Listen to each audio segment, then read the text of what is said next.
Muy bien, por favor tomen su Biblia.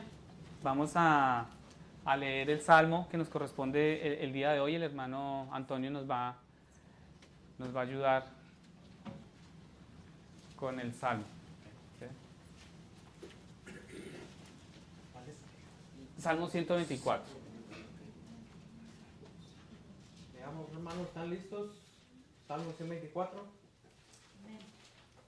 Ok, empiezo ahí.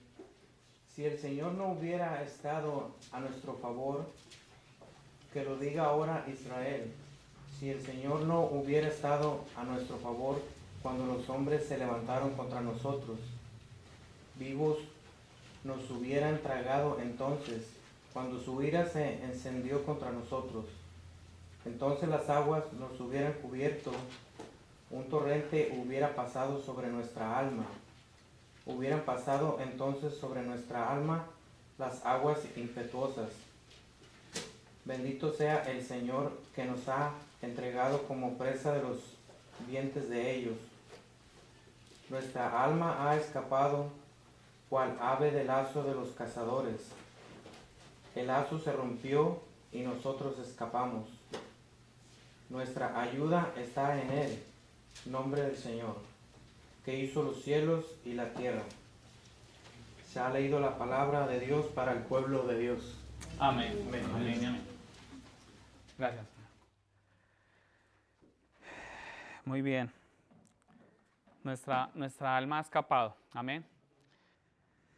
¿Cómo les ha ido con el libro con las epístolas del apóstol Pablo en Gálatas? ¿Sí las han repasado, sí las han examinado en sus casas? ¿Cuántos lo han hecho así sinceramente, sinceramente? ¿Cuántos han? Ok, muy bien. Eh, bueno, el viernes también tuvimos un tiempo especial, ¿no? Estudiando el libro, analizando y volviendo a encontrar, ¿no? A encontrarnos con la palabra. Yo quiero que tengan sus Biblias listas. Hoy vamos a continuar con nuestro estudio en Gálatas, capítulo 2, versículo 1 al 10. Amén. Ahora bien, como hemos visto durante las últimas 2 semanas, al estudiar el primer capítulo de esta carta, los Gálatas tienen un problema serio. Nosotros veíamos que Pablo no podía darle más tiempo a esto, sino que él tenía que atacar, ir de frente, como decimos en nuestro lenguaje, ir de frente al problema, un problema bastante grande, no es un problema de conducta. Nosotros veíamos el viernes que estuvimos en grupo y hace 8 días, veíamos que el problema aquí no es de conducta y comportamientos, es un problema del Evangelio, nada más ni nada menos que del Evangelio, de lo que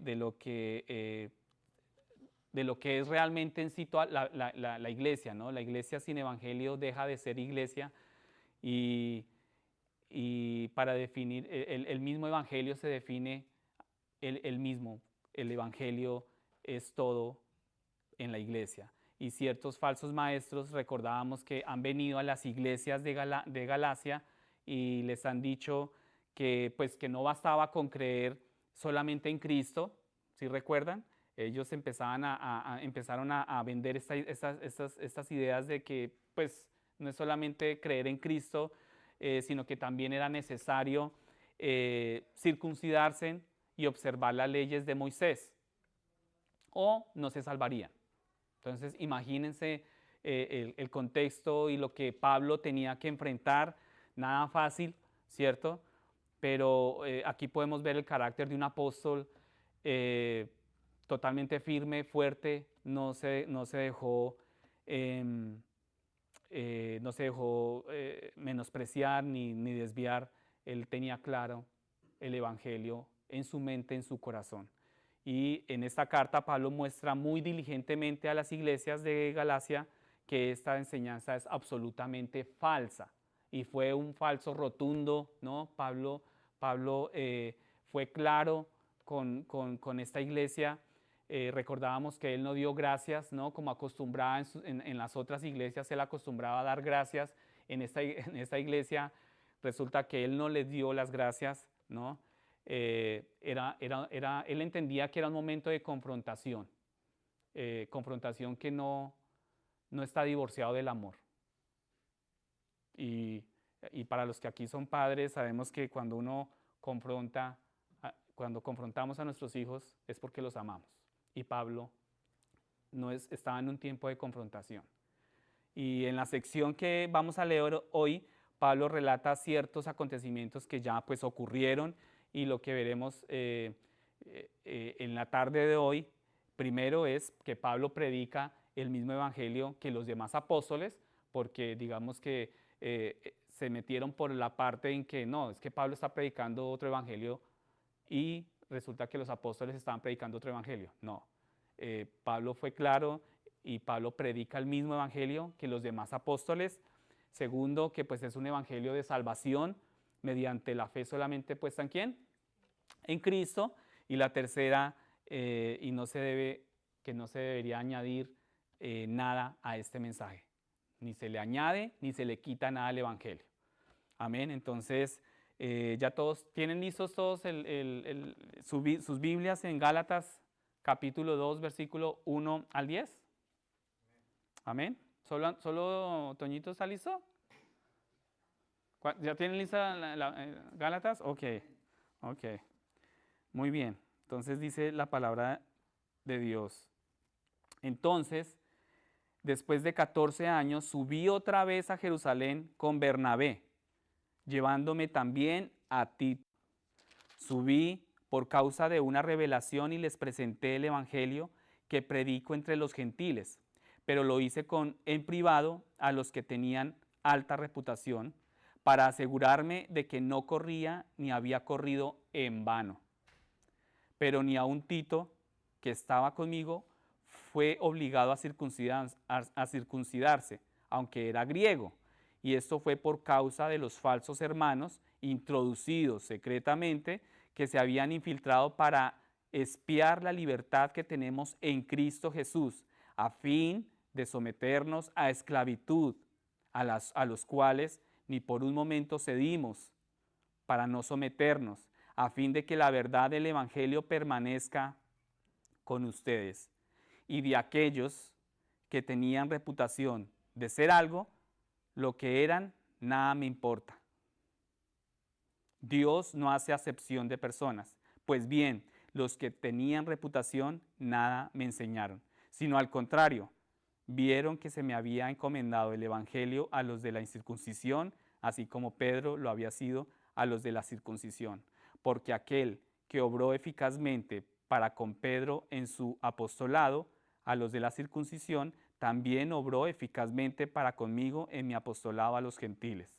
Al reconocer la gracia que se me había dado, Jacobo, Pedro y Juan, que eran considerados como columnas, nos dieron a mí y a Bernabé la diestra de compañerismo para que nosotros fuéramos a los gentiles y ellos a los de la circuncisión. Solo nos pidieron que nos acordáramos de los pobres, lo mismo que yo estaba también deseoso de hacer. Amén.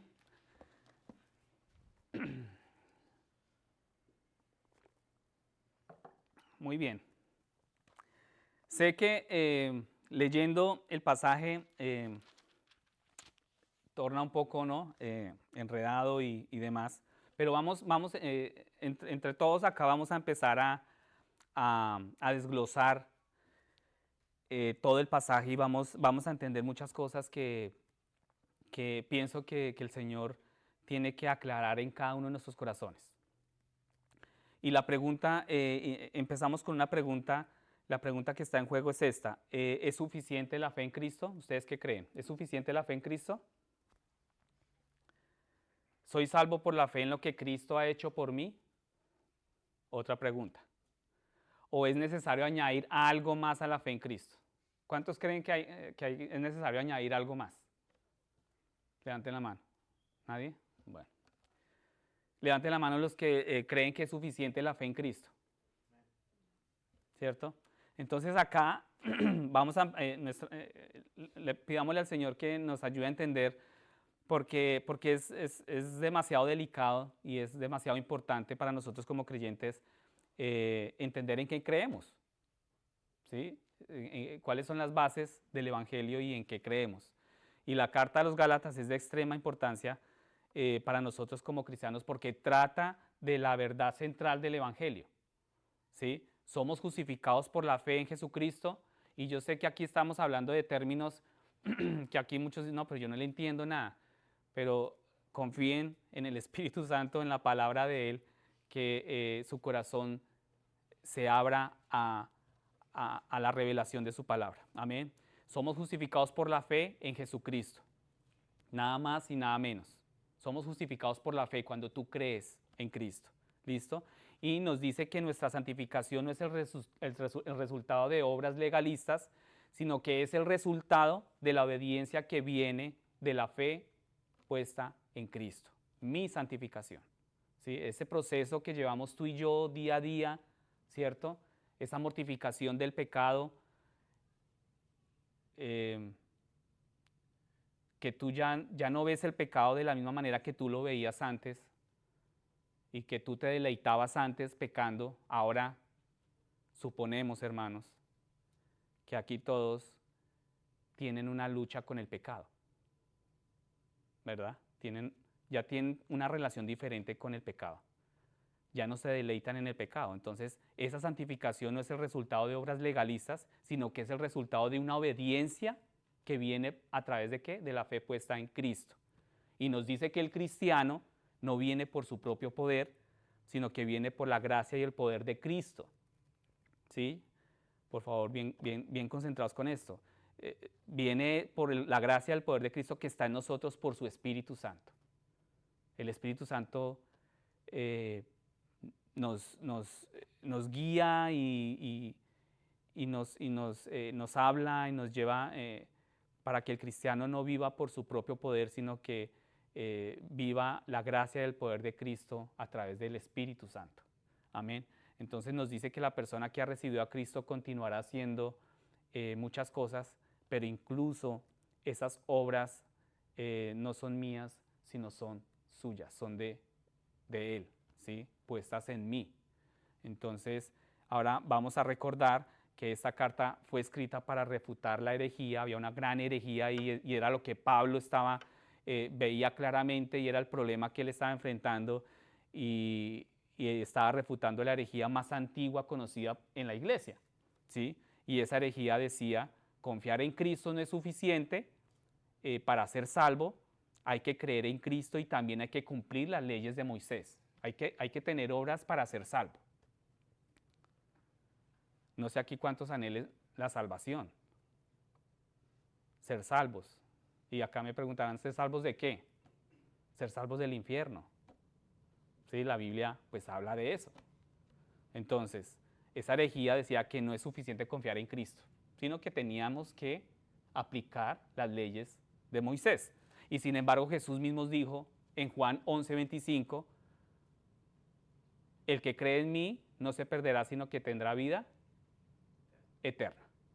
El que cree en mí. Entonces, como una vez el pastor que guió a nuestro pastor Errol muchos años atrás, justo después de ser salvo,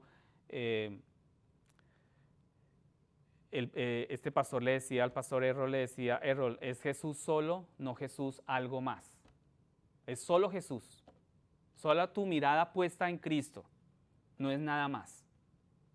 ¿Sí? No son tus obras, no es lo bueno. Muchas personas, yo he escuchado muchas veces personas que dicen, no, yo siempre he sido una persona buena, he sido de mi casa, sí, no he hecho nada malo, ¿no? He tenido ciertas normas, he cumplido, soy respetuoso, respetuosa, pero aún así esas obras no nos van a ayudar para buscar una salvación, solamente si tú confías en Cristo. Amén. Entonces, como mencionábamos antes, estamos en una sección de la carta donde Pablo ha estado explicando ciertos eventos que ya ocurrieron. Entonces, acompáñenme conmigo y abran sus Biblias en el versículo 1 y poco a poco vamos a empezar como a descifrar este pasaje y a desglosarlo y a examinar versículo por versículo y ustedes van a poder entender la magnitud de este problema que estaba enfrentando Pablo. Versículo 1, Pablo dice que después de 14 años subió otra vez a Jerusalén con Bernabé, llevando también a Tito. Los 14 años que mencionados aquí son 14 años desde la última visita de Pablo a Jerusalén, ¿sí? Y si recordamos, la semana pasada Pablo se había convertido en el camino a Damasco. Si recuerdan cuando Pablo se convirtió y conoció a Cristo, ya no lo perseguía, sino que realmente lo seguía. Y después de 3 años, Pablo fue a Jerusalén, pasó 15 días con Pedro y Santiago, el hermano de Jesús. Esos 15 días lo pasó con Pedro y Santiago, y luego, después de aquellos 15 días en Jerusalén, Pablo fue a las regiones de Cilicia y Cilicia, ¿sí? Y ya han pasado 14 años desde que Pablo estuvo en Jerusalén. Entonces, algo que también queremos entender en estos 14 años, son 14 años durante los cuales Pablo ha estado predicando el Evangelio a los gentiles. Vamos a mirar quiénes son los gentiles. Yo sé que aquí hay muchos que dicen, pero yo estoy confundido, gentiles, ¿no? Judíos, todos, bueno, vamos a darle el significado a todas estas palabras. Cilicia estaba situada en el sur de Turquía. ¿Sí saben dónde queda Turquía? Hagan un mapa. Elber apenas hace. Sí, Cilicia estaba situada en el sur de Turquía, a lo largo de la costa mediterránea, ¿sí? Y allí fue donde Pablo fue después de dejar a Jerusalén. Luego Bernabé reclutó a Pablo para que vinieran a ayudar pues con la iglesia, ¿no? En Antioquía de Cilicia, que está muy cerca de Cilicia. Y durante este tiempo, Pablo y Bernabé emprendieron un viaje misionero a Chipre y a Galacia, ¿sí? Que también son territorios gentiles, gente gentil. Ya vamos a mirar qué son los gentiles, ¿sí?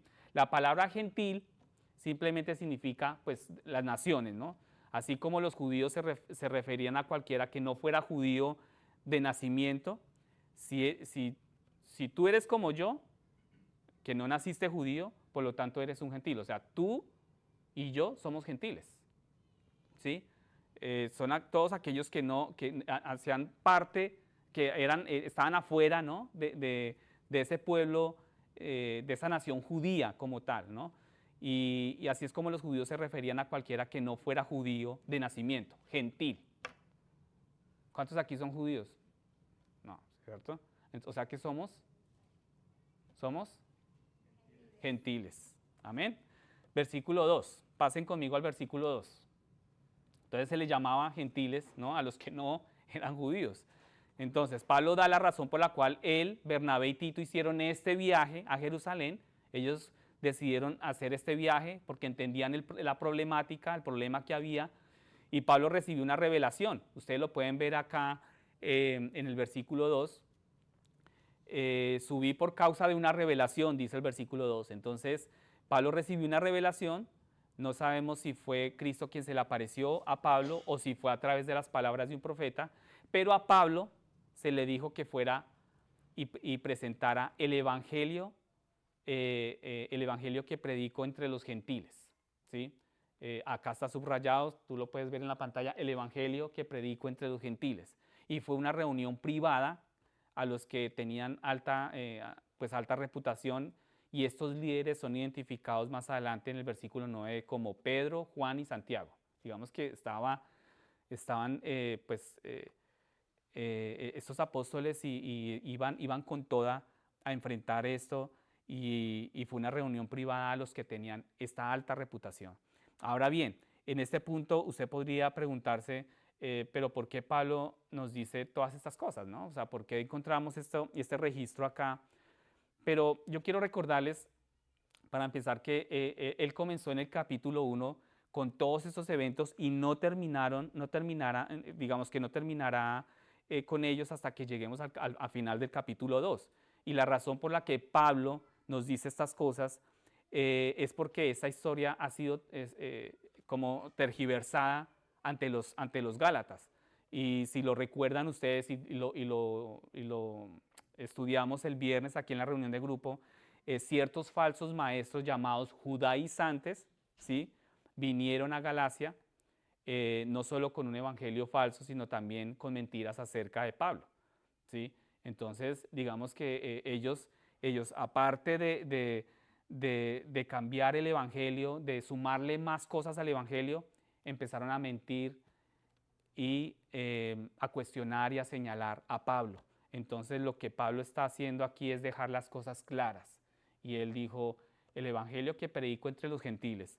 Y ahora la cuestión es, el evangelio que Pablo predica entre los gentiles, y Pablo iba a predicarle a los gentiles, él iba a dejar las cosas claras, y los judaizantes dicen que el evangelio de Pablo a los gentiles no es el mismo que el evangelio predicado por los apóstoles de Jerusalén. Entonces, aparte del problema que tenían con el evangelio, estaban causando una división, porque le estaban diciendo, no, Pablo, es que lo que usted está predicando no es lo mismo que está predicando Pedro, Juan y los demás apóstoles, es diferente. Entonces, aparte del problema, entonces es división. Y los judaizantes andaban diciendo que el ministerio de Pablo entre los gentiles no era válido. Entonces, aquí decían, literalmente decían, Pablo no debería decirles a estos hombres que simplemente reciban a Cristo y sean salvos, debería decirles que se circunciden y cumplan las leyes de Moisés. ¿Sí? Y esto estaba empezando a convertirse en un gran problema en la iglesia y a crear una gran división, por lo que era algo que había que abordar. Tenía que ir de inmediato a solucionar eso. Y la pregunta que debemos responder es, ¿Pablo predicó el mismo evangelio que los apóstoles en Jerusalén? Y el punto es, responder el evangelio significa que alguien tiene que circuncidarse y guardar las leyes del antiguo pacto de Moisés. En otras palabras, ¿es necesario hacerse judío para ser un verdadero cristiano?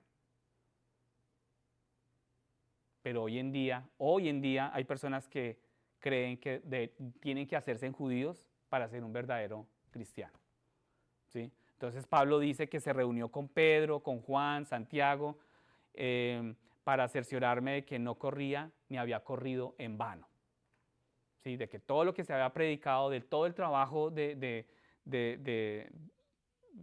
establecer el evangelio, no había sido en vano. Correr en vano, ¿qué significa esa expresión? Correr en vano. Si ustedes se dan cuenta, al final dice de que no corría ni había corrido en vano. ¿Qué significa esta expresión?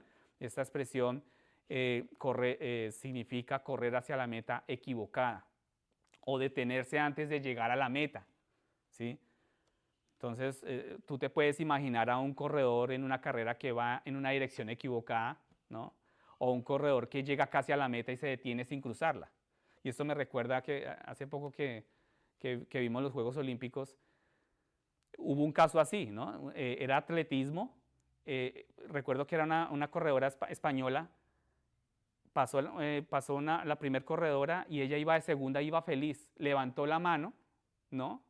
Como ya festejando, no había cruzado la meta y resulta que venía otra corredora con un ritmo pues más rápido que ella y la línea ya estaba ahí, por más que ella estaba con una sonrisa, y es muy chistoso porque muestran las cámaras que estaba con la sonrisa, cuando de reojo ve a la otra corredora ya pasándola, esa sonrisa se le borró por completo y perdió ese lugar, se quedó sin medalla.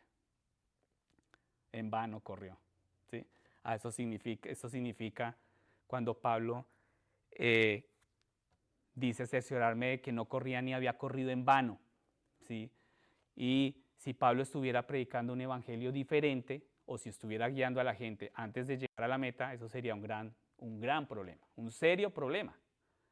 Entonces, si la circuncisión y las leyes del antiguo pacto fueron realmente la meta, entonces los conversos de Pablo no son salvos porque no han ido lo suficientemente lejos, más allá, ¿no? Entonces, esto es un golpe de genialidad por parte de Pablo llevar a Tito.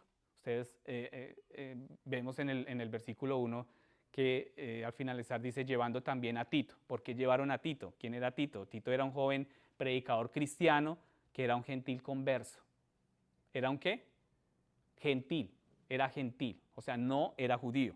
Tito no era judío, pero Tito fue salvo por Cristo.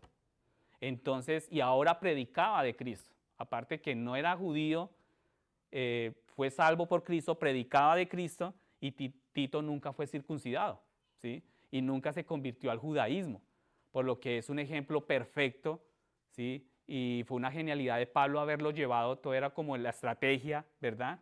Y por lo que es un ejemplo perfecto de la gracia de Dios a los gentiles. O sea, los gentiles no necesariamente tenía, el judío, no necesariamente la salvación era solamente para el judío, para los gentiles también. Y la vida y el ministerio de Tito presentan evidencia que refuta directamente la fe, la falsa enseñanza de los judaizantes, perdón, la falsa enseñanza de los judaizantes. Pero algo más que queremos reconocer aquí es la profunda preocupación de Pablo por los Gálatas. Y cuando alguien aquí, alguien a quien, pues digamos, tú has discipulado, se aleja de la fe, ¿cuántos aquí han tenido personas que tú les has predicado del evangelio y de pronto se apartan de la fe o nunca regresan? Y eso también es como correr en vano, ¿cierto? Como que tú le invertiste, trabajas como en vano y muchas veces significa que terminas sin nada de valor eterno que mostrar por tus labores y por lo tanto tu recompensa en el cielo se reduce, ¿sí? Muchas veces cada cristiano, entendemos que cada cristiano, cada uno de nosotros vamos a comparecer ante el tribunal de Cristo. No seremos juzgados por nuestros pecados porque Cristo ya tomó ese juicio por nosotros, pero seremos recompensados y sufriremos la pérdida de la recompensa en función de nuestro trabajo para el Señor en esta vida, lo que tú hiciste para el Señor en esta vida, en esta tierra. A las personas que tú les predicaste, a tus amigos que tú les mostraste a Cristo, a aquellas personas que están sufriendo, que están esclavizadas por algún pecado, vidas atormentadas, y tú les mostraste a Cristo y aquellas personas de pronto no siguieron o se devolvieron a lo que estaban haciendo y muchas veces sentimos como que nuestro trabajo fue en vano. Y si alguien aquí ha discipulado y no llega ante Cristo, no fue salvo, pues digamos que uno siente, no vamos a ser recompensados por eso, ¿sí? Pero Pablo está muy preocupado por los Gálatas porque si caen en esta herejía tan grande y tan delicada y nunca se recuperan de ella, significa que nunca fueron salvos. Y aquí lo que Pablo estaba entendiendo y lo que él veía era la salvación de cada creyente. Y yo creo que es un llamado para cada uno de nosotros de examinar si realmente vamos en ese camino a la salvación, si tú realmente tienes esa fe y esa convicción de tu salvación. Y es importante que tú te cuestiones eso. Y es importante que tú seas sincero. Y como orábamos ahora, nosotros podemos aparentar aquí muchas cosas. Pero si yo llevo una vida aquí dentro de la iglesia y otra vida afuera, ¿soy salvo? Y esa es la pregunta que tienes que hacerte. Y Pablo estaba muy preocupado por eso. Significa, Pablo entendía que acá estábamos hablando del evangelio, y si hay un evangelio verdadero, el creyente y el cristiano están camino a la salvación. Entonces significará que el trabajo de Pablo por ellos fue en vano, porque no estarán en el cielo con Pablo el día que estemos delante de Cristo. Precisamente ayer compartíamos con unos amigos y hablábamos de eso. Y camino, cuando íbamos a ir a visitarlos, a ellos después les mencionábamos que hubo un accidente después del puente, el puente largo de allí, y en cuestión de segundos fue el accidente, y cuando pasamos el Señor se tomaba la cabeza. Fue un accidente bastante fuerte. Yo alcancé a ver que había niños, tanto en un carro como en el otro, y eran camionetas grandes, pero en cuestión de segundos puede pasar algo. Y la pregunta es, ¿somos salvos? Si el Señor nos llama, mi confianza está en Cristo, mi salvación está segura porque confío en Cristo. Entonces es terrible pensar en esto y es algo que tú tienes que preguntarte. Quizás te venga a la mente gente que se ha apartado de la fe y que aún no has visto regresar. Y la pregunta que siempre nos hacemos es, ¿fueron realmente salvos? ¿Sí? Sabemos que el verdadero creyente nunca se perderá de la mano de Cristo, pero también sabemos que el verdadero creyente perseverará hasta el fin. En caídas, en subidas y en bajadas. Pero ese creyente va a perseverar. Y cuando alguien se aparta de la fe, tenemos que confesar, Dios conoce su corazón, pero yo no. Yo aquí no puedo ver sus corazones. Yo no puedo ver aquí lo que, yo estoy viendo el rostro de cada uno de ustedes, pero no conozco qué hay en su mente, qué hay en su corazón. No conozco lo que tú haces cuando tú estás solo o sola. Dios sí lo conoce. Y tenemos que decir, solo Dios sabe si son verdaderamente salvos. Solo Él lo conoce si tú eres salvo. Si Dios no lo quiera, salimos de acá y nos llega a pasar algo, me voy a encontrar con Cristo. Y solo Dios sabe si eventualmente voy a convivir con Cristo. Y si recordamos, Pablo no tenía ninguna sección de gracias, de acción de gracias acá, y al comienzo de esta carta, él nos llamó a los Gálatas santos. Pablo está profundamente preocupado porque esto es una gran herejía. ¿Sí? Y tú puedes decir, no, pero es que eso era para la gente en ese entonces, o es para la iglesia allí que creen en cosas raras. No, eso también es para nosotros. Y por eso es importante que tú seas sincero contigo mismo y te cuestiones y confrontes tu corazón. Ahora bien, el versículo 3, pasen conmigo al versículo 3, dice, el versículo 3 se desprende claramente que la circuncisión y el cumplimiento de las leyes del antiguo pacto no son requisitos para los cristianos, ¿sí? Y que ni aun Tito, que estaba conmigo, fue obligado a circuncidarse aunque era griego. ¿Todos saben aquí qué es circuncisión? ¿Sí? ¿Todos? Carito ya claro, ¿cierto? Todo claro, ¿sí? Me acordé de Carito. La circuncisión es cortar el prepucio del varón, ¿cierto? Y fue ordenado para los niños judíos cuando tenían 8 días de nacidos. Esa era la circuncisión para los niños judíos cuando tenían 8 días de nacidos. Entonces, además, cualquier varón convertido al judaísmo también debía ser circuncidado de acuerdo a las leyes de Moisés. Entonces, Tito es griego y los griegos no practicaban la circuncisión. Entonces, si el evangelio requería la circuncisión y el cumplimiento de las leyes del antiguo pacto, entonces Pedro, Juan y Santiago habrían dicho, Tito debe ser circuncidado, pero no lo hicieron. Entonces, así pues, ya nos queda muy claro que los apóstoles están completamente de acuerdo con Pablo. No se estaban contradiciendo como las mentiras que estaban diciendo los judaizantes. No se estaban contradiciendo Pablo y los apóstoles. No había contradicción ahí. Entonces, podemos ver completamente de acuerdo, claro que los apóstoles están completamente de acuerdo con Pablo y que están en desacuerdo con la enseñanza de los judaizantes.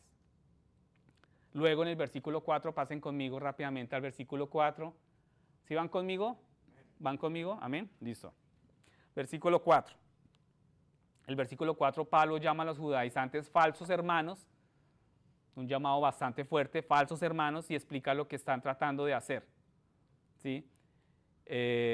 Y como sabemos, es muy triste que todo el Nuevo Testamento trate a fondo esta herejía. Ustedes pueden ver ahí en pantallas el versículo, pero algunos cristianos todavía caen en ella hoy en día. Hoy en día se trata de la herejía más antigua que se conoce en la iglesia y casi todas las cartas del Nuevo Testamento tratan de ella y sin embargo esta herejía sigue vigente hoy en día y todavía hay personas en la iglesia que caen muy fácil y son presas de esta herejía. ¿Cuántos conocen aquí los grupos como Guardianes de la Torá? Se llaman así, ¿no? O el movimiento de raíces judías. Todos estos grupos y todos estos movimientos todavía hoy en día enseñan esta misma herejía, ¿sí? O al menos una versión de estas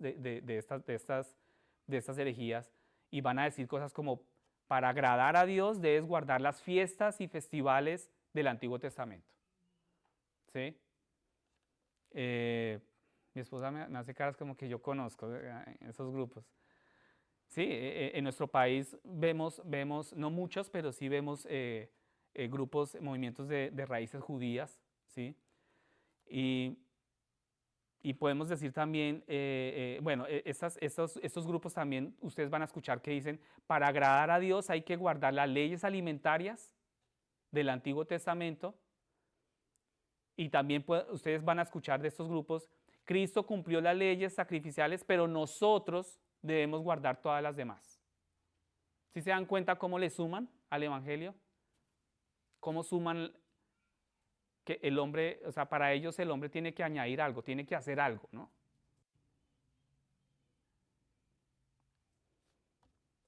Pero están poniendo una nueva carga de apariencias de piedad, pero todavía están tratando de hacer lo mismo de siempre, poner a los cristianos en esclavitud. Y eso hace la ley. Poner cadenas, poner cargas en esclavitud. Y parecen olvidar que las leyes de Moisés fueron añadidas en un tiempo particular para prepararnos hacia quién, hacia Cristo. Para eso fueron puestas las leyes de Moisés. Ignorar las enseñanzas de la Biblia que dice la ley es como una prisión fue añadida a causa de las transgresiones. Eso lo encontramos en Gálatas 3:19. Vuelvo y les leo. La ley es como una prisión, fue añadida a causa de las transgresiones. Fue añadida a causa de las transgresiones. Gálatas 3:19. Deuteronomio 27:26 enseña que debes hacer todo lo que está en la ley o estás bajo maldición. O sea, la ley, si tú te sometes, si tú dices, no, yo cumpliendo la ley voy a ser salvo. Nadie es capaz de cumplir la ley. El hombre no es capaz de cumplir la ley. Porque Deuteronomio 27:26 dice, debes hacer todo lo que está en la ley o estás bajo maldición. Hay una carga de más para el hombre, pero como nadie puede hacer todo lo que dice la ley, esto demuestra que cada uno de nosotros es pecador. No hay justo ni siquiera uno, dice Romanos 3:10. No hay justo ni siquiera uno. Todos somos pecadores. Por lo tanto, todos vamos a pecar y no vamos a poder cumplir la ley. Y la noticia devastadora para nosotros, para ti y para mí, es que nadie será justificado por las obras de la ley. Nadie. Eso está en Gálatas 2:16. Es una mala noticia. Pero la buena noticia y la respuesta maravillosa y libertadora a eso se nos da en Gálatas 4:5. Dice, Cristo nació bajo la ley para redimir a los que estaban bajo la ley. ¿Quién fue el único que cumplió la ley? ¿Quién? ¿Quién? ¿Quién fue el único que cumplió la ley? No los escucho. ¿Quién fue el único que cumplió la ley? Cristo, ¿cierto? Entonces, Gálatas 4 dice, Cristo nació bajo la ley para redimir a los que estaban bajo la ley, o sea, nosotros, los que no podemos cumplir la ley. Las obras de la ley no han contribuido en nada, hermanos, a nuestra salvación. Más bien las obras de la ley apuntaban y nos dejaban ver la imposibilidad que el ser humano tiene de cumplirlas. Y como hay una imposibilidad de cumplirlas, las obras de la ley nos deben empujar ¿hacia quién? Hacia Cristo, quien las cumplió por nosotros, porque Él fue el único que las cumplió. Vuelvo y les leo. Las obras de la ley no han contribuido en nada a nuestra salvación. Más bien las obras de la ley apuntaban y nos dejaban ver la imposibilidad que el ser humano, tú y yo, tenemos de cumplir, la imposibilidad de cumplirlas. Y como hay una imposibilidad de cumplirlas, las obras de la ley nos deben empujar hacia Cristo, que fue el único que las cumplió. Jesús dijo que habría falsos profetas entre nosotros, que vendrán vestidos como ovejas, pero por dentro son lobos rapaces. Eso está en Mateo 7:15. Entonces estos falsos profetas existieron en los días de Jesús y Pablo y existen también en nuestros días, estos falsos profetas. Y el trabajo de la iglesia es aferrarse al verdadero evangelio. Ese es el trabajo tuyo y el trabajo mío. Aferrarnos al evangelio, hermanos. No es solamente cada 8 días venir a la iglesia. y calentar puesto, como decía antiguamente un amigo, decía eso, venir a la iglesia y calentar el puesto. No, nuestro trabajo, hermanos, es aferrarnos al Evangelio y a la enseñanza de los apóstoles tal como lo tenemos en las Escrituras. Tú tienes una Biblia en tu mano. Tú tienes que aferrarte a las Escrituras y al verdadero Evangelio. Y tu trabajo como cristiano es aprender las Escrituras y aprender las doctrinas de la iglesia para que no seas extraviado. Cristo dio su vida en la cruz para comprar nuestra libertad. La palabra redimir significa exactamente eso, comprar la libertad de un esclavo o pagar la pena para sacar a alguien de la cárcel. Eso es redimir y Cristo nos redimió de esa esclavitud. Esto es lo que Cristo ha hecho por nosotros, hermanos y hermanas, y esto es lo que Cristo nació bajo la ley y ha cumplido con todos los requisitos de la misma, y eso es algo que ni tú ni yo podemos hacer. Ni tú ni yo podemos hacer, nosotros no podemos cumplirla. Él es el Hijo perfecto de Dios que siempre ha existido, con el Padre y el Espíritu. Y es así como Él fue enviado a nacer como un hombre hebreo que nació bajo la ley. Cristo nació bajo la ley y Cristo vivió toda su vida conforme a la ley, porque Él la cumplió.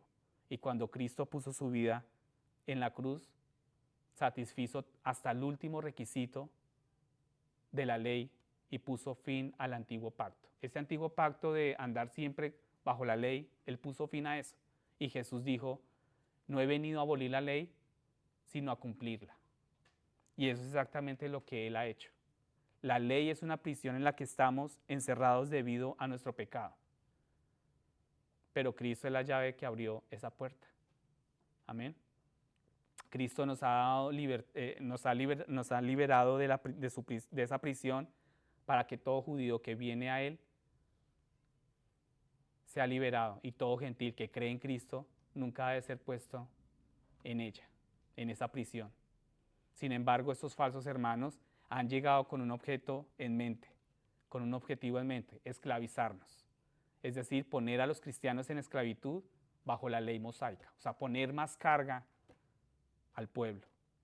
Entonces aquí, hermanos, vemos cómo muchos maestros y eruditos de la Biblia creen que la reunión de Pablo que se describe aquí es la misma reunión registrada en Hechos 15, el Concilio de Jerusalén.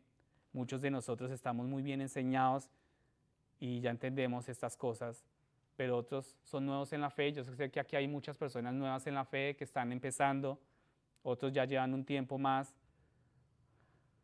pero debemos entender, en Hechos 15, versículo 1, se nos dice que surgió una disputa porque algunos hermanos de Jerusalén enseñaban que el hombre, a menos que sea circuncidado o guardara la ley de Moisés, no puede ser salvo. Y en el versículo 2 aprendemos que la iglesia disputó que Pablo y Bernabé fueran a Jerusalén para reunirse con los apóstoles y los ancianos acerca de esta gran controversia y este gran problema. Amén. Entonces Pedro se puso de pie y dijo, Dios no hizo distinción entre nosotros y ellos y purificó sus corazones por la fe. Y lo mismo que hizo con nosotros, y fue así como Dios no hizo distinción entre los judíos y gentiles. Salvos por la gracia de nuestro Señor Jesús, al igual que los gentiles, versículos 9 y 11. Entonces vemos toda la asamblea hizo silencio y escuchó a Pablo y Bernabé. Y esto arroja una luz. Aquí ya empezaba a verse una luz, aquí ya se empezaba a ver como un camino ya abierto, ¿no? Pasen conmigo al versículo 5. Aquí en el versículo 5, esta fue una controversia bastante grande que tuvo el potencial de dividir la iglesia primitiva. Alcanzaron a dividirla y muchos de los hombres de Jerusalén eran judíos que se habían convertido al cristianismo. Habían sido circuncidados al nacer y siempre habían seguido las leyes del antiguo pacto. Muchos de ellos adoraban en el templo. Y estamos seguros, hermanos, de que muchos no habían pensado seriamente en lo que significaba la verdad del evangelio para una persona no judía. Entonces aparecieron estos falsos maestros. Una persona no judía, o sea, un gentil. Los apóstoles están librando aquí una serie seria batalla por la verdad del Evangelio y gracias a Dios no se dieron por vencidos. Ellos se mantuvieron firmes frente a esta gran batalla y por esta razón la verdad del Evangelio fue preservada para los Gálatas y también ha sido preservada para nosotros hasta el día de hoy. Hasta el día de hoy es preservada. Y la verdad del Evangelio es que Cristo ha logrado todo lo necesario para nuestra salvación y lo ha hecho en la cruz. Amén. Cuando confías en la muerte y resurrección de Cristo, eres salvo. Cuando tú confías, vuelvo y lo repito, en la muerte y resurrección de Cristo, tú eres salvo o eres salva. Dios limpia tu corazón por la fe. Y esto es delicado, hermanos, porque se trata de tu relación con Cristo, de tu salvación. No sé si tú entiendes lo que estamos hablando acá. Puede sonar hasta aburrido, ¿no? Pero nada más y nada menos estamos hablando de tu salvación, de mi salvación. Tus pecados son perdonados si eres declarado justo ante los ojos de Dios. Somos salvos exclusivamente por la gracia de nuestro Señor Jesús y nada más que eso. La verdad del Evangelio es que Cristo ha iniciado una nueva era y ha puesto fin a la antigua en la cruz. Esa antigua era de que todo era por las obras, cumpliendo la ley, Cristo puso fin a eso en la cruz. Y a partir de la resurrección de Cristo hacia adelante, se levantaba una nueva era para nosotros. Hay una razón por la cual se llama el nuevo pacto, hermano, y no es el antiguo. Es en aquella cruz Jesús dijo, todo está consumado. O sea, Jesús estaba diciendo, aquí todo está completo. Yo realicé todo, pagué todo. Y en el cenáculo dijo, esta copa es la nueva alianza en mi sangre. No sé si recuerdan ese pasaje de la Biblia, esa escena donde él dice, esta copa es la nueva alianza en mi sangre que es derramada por vosotros. Lucas 22:20 dice eso. Y cuando Cristo emergió de la tumba 3 días después, ahí fue cuando comenzó esa nueva era. Esa nueva libertad para ti y para mí. Y el problema, sin embargo, es que los judaizantes están pervirtiendo o revirtiendo el Evangelio. Y ese fue el asunto que Pablo señaló en el capítulo 1, si ustedes recuerdan. Hay quienes confunden y tratan de pervertir el Evangelio de Cristo. Y ese fue el gran problema. Y esos hombres, en efecto, están tratando de alejar a la gente de Cristo. ¿A través de qué? De leyes, de normas. Y los están empujando hacia el legalismo. Están tratando de enviarlos a una vida que existía antes de la cruz y están tratando de convertir a los cristianos en judíos. Están tratando de convertir a los cristianos en judíos. Y cuando nuestros misioneros van al extranjero, entienden que el objetivo no es convertir a la gente en estadounidenses. Y el pastor enseñaba esta mañana que hay misioneros que salen de acá de Estados Unidos, ¿no? a predicar a otros lados y ellos entienden que esos misioneros no van a ir a ese otro lugar o a ese otro país a convertir a los demás en americanos, ¿no? En estadounidenses, sino a convertirlos ¿a qué? A Cristo, ¿cierto? A convertirlos en cristianos. Entonces, el pastor esta mañana recordaba el haber leído sobre un triste incidente que ocurrió cuando los misioneros británicos fueron a China. Y había un hombre chino que finalmente se convirtió a Cristo después de escuchar el Evangelio. Pero este hombre también explicó que durante muchos años se había opuesto al cristianismo. Y la razón por la que se oponía a Cristo no era el mensaje, sino que había visto a tantos occidentales que eran cristianos. Y él había visto, basándose en su observación, pensó que ser cristiano significaba comer con tenedor, usar pantalones y cortarse el pelo corto, o sea, como las personas de acá, ¿verdad? Entonces, hay maneras en que los cristianos también hacen esto hoy en día. En algunas iglesias te exigen a ti que te vistas de cierta manera, te dirán que te pongas tu mejor ropa el domingo, ¿no? Porque si no, entonces Jesús se va a enojar. o no va a agradar al Señor, ¿sí? Y esto me hacía recordar mis inicios también, y meditábamos y conversábamos con mi esposa que en la iglesia, cuando nosotros iniciamos, había algo así. Entonces, toda la semana estaba llena de actividades en la iglesia. Y martes, el lunes, martes, yo recuerdo los viernes, sábado, domingo, todo el tiempo trabajando, evangelizando, pero si había un día que tú faltabas, a ti ya te calificaban de otra forma.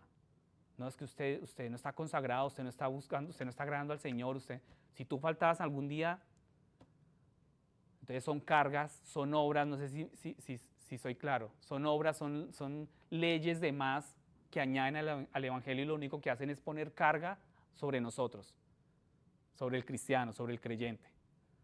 Y yo recuerdo con mi esposa que eran tiempos, o sea, nosotros casi toda la semana en la iglesia trabajando con jóvenes, trabajábamos mucho con jóvenes, pero si había un día que por alguna causa, razón, no podíamos ir, mejor dicho, eso era un problema serio.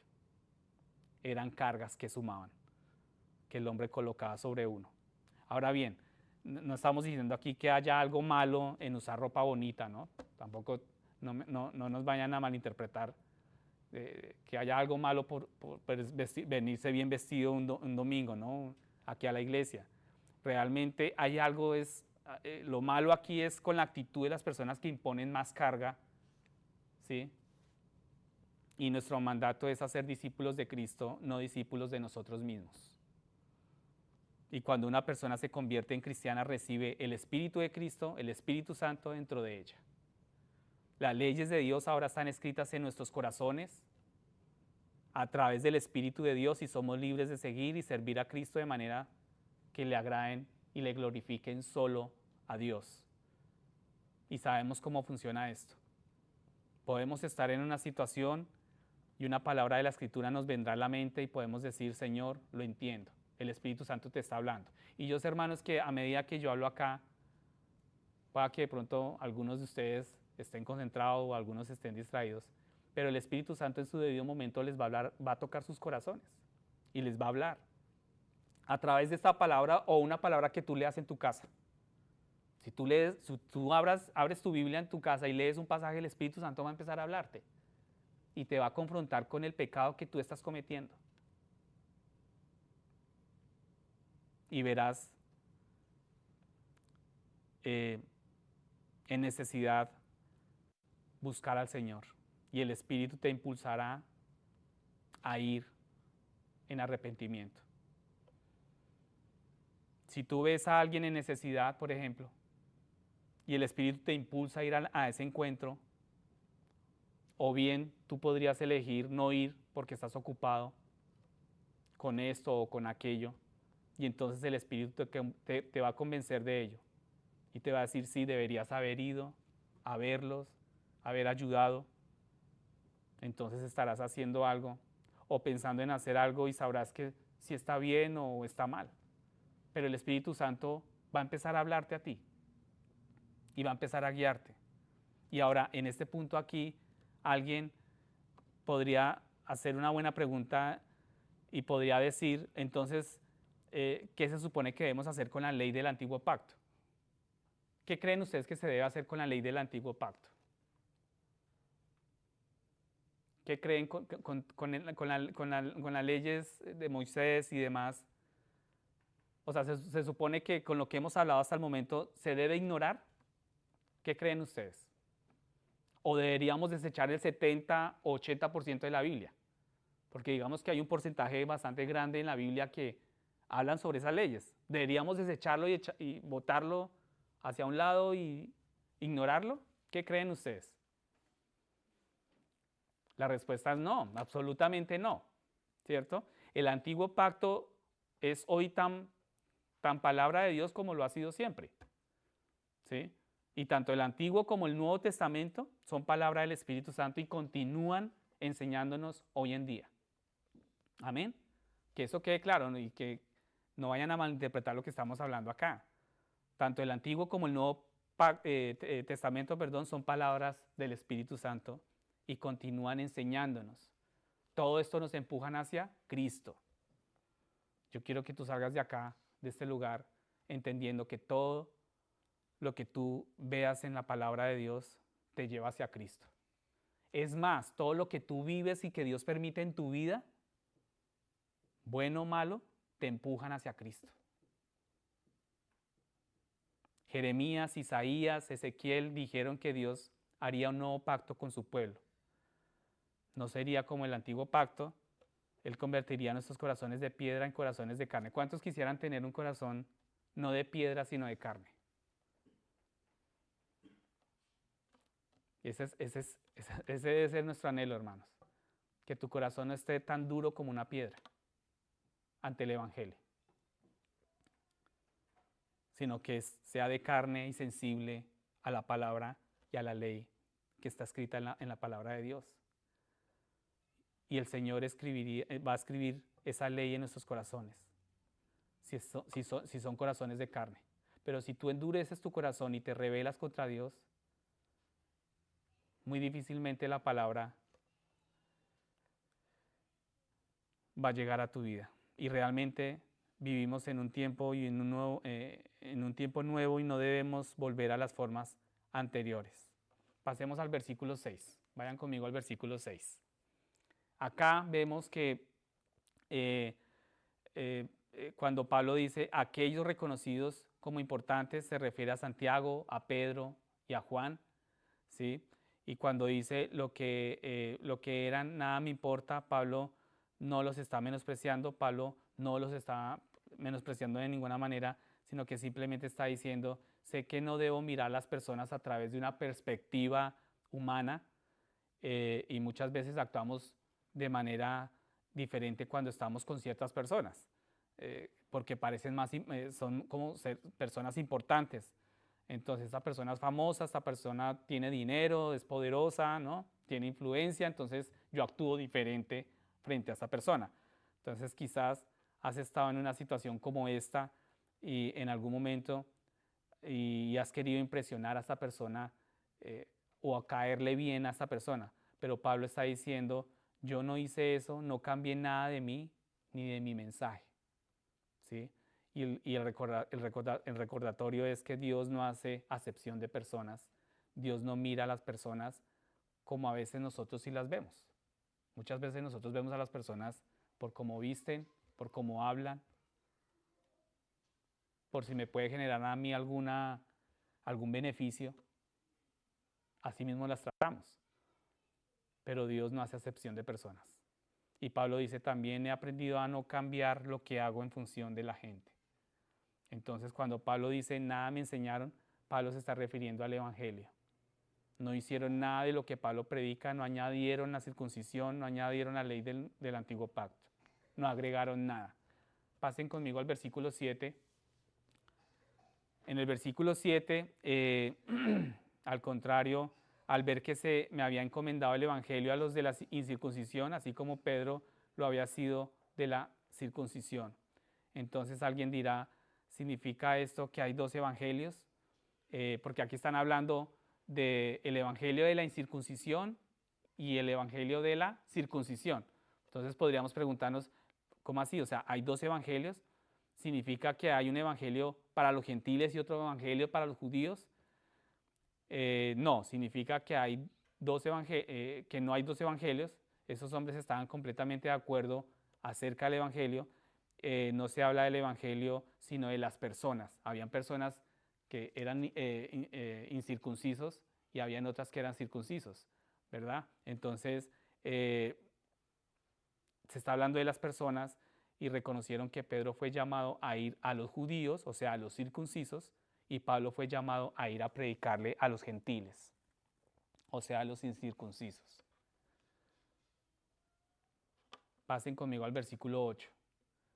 Entonces, acá en el versículo 8, la conclusión de la reunión nos las dan en estos versículos. Santiago, Pedro y Juan, las columnas de la iglesia, dieron la mano en señal de compañerismo a Pablo y a Bernabé, y esto reconoce su completo acuerdo entre sí, y reconocieron la gracia que Dios le había dado a Pablo. En otras palabras, reconocieron la misión que Dios le había dado a Pablo. Aquí estaban reconociendo el trabajo que estaba haciendo Pablo. Y en el versículo 10, perdón, en el versículo 10 dice, acá hay una petición que se acordaran de qué, de las personas pobres, ¿sí? El capítulo 11 de hecho nos dice que hubo una hambruna en Judea durante este tiempo, por lo que muchas de las iglesias allí estaban empobrecidas, y sabemos que Pablo aquí en ese momento, Pablo y Bernabé hicieron todo lo posible por ayudar a los pobres de las iglesias en Judea, y constantemente pedían a las iglesias gentiles que hicieran colectas, y Pablo personalmente entregaba esos dineros y esos recursos a Jerusalén. Y esto es un buen recordatorio de que la verdadera comprensión del Evangelio resulta en acciones, hermanos. ¿Sí? Acciones que requieren, el Evangelio requiere esas acciones. Pero ¿cuántas veces vemos en nuestras propias vidas, y lo vivimos casi que a diario, o en la vida de otros hermanos, pues el fracaso en no tomar esas acciones, ¿no? Y muchas veces nosotros no actuamos, sabemos que las personas solo se salvan, sabemos y tenemos claro que las personas solo se salvan a través de la fe en Cristo, pero con frecuencia dejamos de hablarles de Jesús. Y sabemos que Cristo nos ha perdonado, pero alguien peca cuando contra nosotros, muchas veces pecan contra nosotros, y cuántas veces somos culpables de no perdonarlos, ¿sí? Nos cuesta perdonar, nos cuesta hablar y pedir perdón. Y sabemos que Cristo ha satisfecho nuestra mayor necesidad, pero ¿cuántos de nosotros hemos visto a nuestro hermano o hermana sin comida, sin ropa, y no hemos hecho nada al respecto? Nos cuesta dar, nos cuesta servir. Y aquí la pregunta es, ¿qué debemos decir ante esto, verdad? Porque el Evangelio es claro, y las escrituras de hoy simplemente nos han dado un relato de hechos que ocurrieron anteriormente. Todo lo que estamos, hasta el momento, lo que hemos leído y lo que hemos estudiado, son relatos que ocurrieron anteriormente, pero digamos que fueron escritas con un propósito. Y ese propósito era dejar las cosas claras y comunicar la verdad simple y clara. Hay un solo evangelio verdadero, y nos recuerda que esta es la única verdad que salva. Y eso es lo único que te debe recordar a ti, hermano. Y es lo que te debe cimbronear a ti en tu corazón y en tu alma. Y es que nos recuerda que esta es la única verdad que te va a salvar a ti y a mí. Nos recuerda que esta es una verdad que no debe perderse. Nos recuerda, hermanos, lo que estamos estudiando aquí en esta tarde, nos recuerda que esta es una verdad a la que no se puede añadir nada. Nada se puede añadir. Y también nos recuerda, hermanos, que esta es una verdad que requiere acción en nuestras vidas. No podemos solamente profesar este evangelio y no vivirla. Así que, para concluir, hay 3 puntos de resumen o de reflexión. El primero es: aférrate al evangelio que te salvó. Tiene que aferrarse con todas las fuerzas a ese evangelio. No le añadas nada. Segundo punto, no le añadas nada al evangelio. Y tercer punto, haz lo que el evangelio requiere. Entonces, el primero, no perdamos la fe en el sencillo mensaje de la salvación. Cristo es el Hijo de Dios. Y ya para concluir, yo quiero que tomen atención a esto. Importante que pongan mucha atención a esto. Cristo es el Hijo de Dios. Él murió en la cruz por tus pecados. Y tú puedes decir: no, sí, ya sé eso, Marco, y lo ha dicho muchas veces. Pero no lo estamos viviendo. Y muchas veces puede ser que acá hayan personas que no están seguras de su salvación.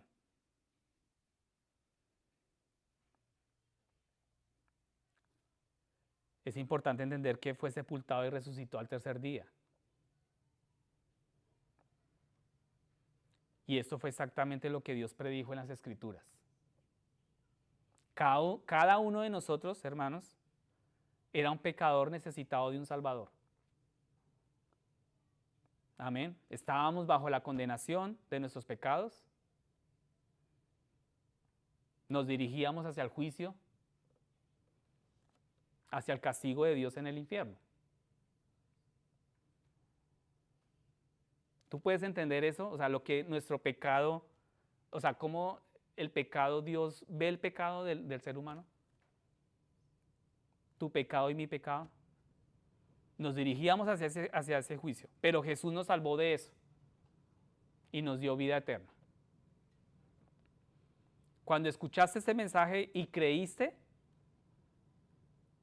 espero que los que estemos acá, cuando escuchamos este mensaje y creíste, recibiste a Cristo y fuiste salvo.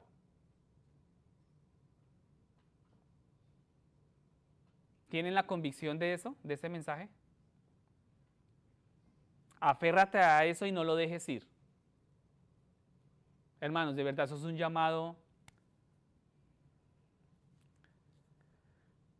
Vuelvo y digo, pueda que suene un poco aburrido, ¿no? Tanta de pronto historia o demás. Pero tienes que aferrarte y no dejar ir. No importa cuánto intente alguien quitártelo de la mano. No pongas requisitos a la salvación que Dios no pone. No le pongas requisitos. Lo que Cristo hizo en la cruz fue perfecto y completo. No le añadas nada. No hay nada más que hacer. Jesús dijo, consumado es. ¿Qué dijo Cristo? Consumado es. Entonces, cuando pregunto por qué se me perdonan los pecados, la única respuesta es Cristo. Yo no sé si tú puedas dar esa respuesta clara y convincente. Si a ti te dicen, tus pecados fueron perdonados. Si tu respuesta clara es Cristo, Cristo me salvó. Cuando me pregunto o nos preguntamos por qué iré al cielo, la única respuesta es Cristo.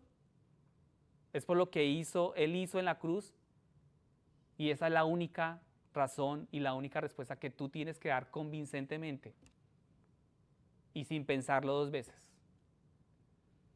No hacemos absolutamente nada para ser salvos. Pero acá lo que estamos hablando es que la salvación viene, no hacemos nada por ser salvos, pero la salvación viene con un requisito muy grande. No puedes recibir la gracia y la misericordia de Dios y luego negarte a mostrar gracia y misericordia a los demás. De nada sirve que recibamos misericordia de parte de nuestro Dios y tú seas tirano con tu prójimo, con tu esposo, con tu esposa, con tus hijos. No puedes recibir el amor de Dios y luego odiar a las personas. No puedes recibir a Cristo y luego no hablarle a nadie de Él.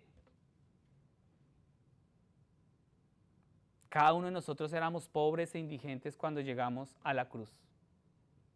Nadie aquí puede decir, no, Marco, yo llegué a la cruz cuando yo escuché y por primera vez de Cristo. No, yo no. Yo no llegué tan mal, ¿no? No importa cuánto dinero tenías o no tenías. No importa qué tan alto o qué tan bajo hayas estado en la escala social. No importa lo bien que pienses de ti mismo o lo malo que tú pienses de ti mismo. O llegaste a darte cuenta de algo, estoy en quiebra ante Dios. Si tú llegaste y te diste cuenta que estás en quiebra ante Dios, tenemos la total necesidad de su don y no podemos hacer nada para pagarlo. Entonces, todas las personas son recibidas por Dios sobre una base y solo una, la fe en Cristo. La fe en Cristo. Pero si tú estás hoy acá, yo sé que aquí no hay personas nuevas. Estamos los que siempre venimos, ¿cierto? Si tú estás hoy, porque acá podríamos pensar, no, es que este mensaje, no, Marco, usted se equivocó de mensaje, o el pastor se equivocó de predicación, es que este mensaje era para los que están allá afuera. Pero es que yo no conozco el corazón de ustedes, hermanos, y el pastor tampoco conoce mi corazón y el de ustedes. Y vuelvo y repito, podemos llegar aquí y aparentar. Yo puedo estar aquí delante de ustedes predicándoles y mostrarles una apariencia. un rostro de piedad acá, pero Dios conoce lo que hay en mi corazón y con el pecado que yo estoy consintiendo. Pero si tú estás hoy acá, hermano, y no puedes decir, he recibido a Cristo, si tú no puedes decir, yo he recibido a Cristo, si no puedes decir, he aceptado su regalo de salvación, si tú no puedes decir, Jesús es mi Señor y mi Salvador, te lo suplico y te hacemos una invitación muy especial a que lo hagas hoy. No ante un hombre, no ante nosotros, sino ante Dios. Porque aquí no estamos hablando de nada, o sea, de nada más ni nada menos, sino que, o sea, estamos hablando de tu alma. Jesús es para todas las personas y no hay restricción sobre quién puede llegar al pie de la cruz. Dios Padre dio a su Hijo para darnos esa libertad. Dios Padre entregó todo a su Hijo amado. Lo más valioso, santo y divino del cielo fue ofrecido por lo más vil y vergonzoso de nosotros, que es nuestro pecado, que es lo que tú has hecho y lo que yo he hecho en oculto. Lo más valioso, santo y divino del cielo fue ofrecido por lo más vil y vergonzoso de nosotros. Pongámonos en pie, por favor, para terminar.